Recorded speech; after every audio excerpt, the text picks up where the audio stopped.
నాకు సమయము కొంచెమే అని తెలుసుకొని బహుక్రోధము గలవాడై మీ యొద్దకు వస్తున్నాడు.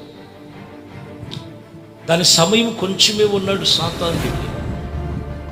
వాడికి ఉన్న సమయము కొంచెమే ఉన్నదంట. బహుక్రోధముగా వస్తున్నాడు. అయితే మీరు ఏం కలిగి ఉండాలంటే శీఘ్రముగా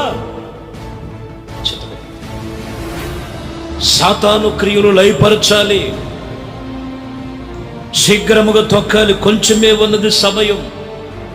బహుక్రోధముతో వస్తున్నటువంటి అనుభవాలు ఇక్కడ మనకి వాక్యం చెప్తున్నమాట.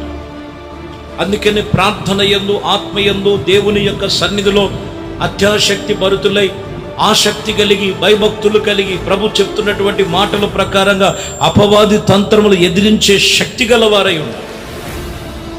దేవుడు నీకు అధికారం ఇస్తున్నాడు. పాములు త్రొక్కటానికి, తేలును త్రొక్కటానికి, అపవాది తంత్రములను లయపరచటానికి దేవుడు అధికారం ఇచ్చాడు.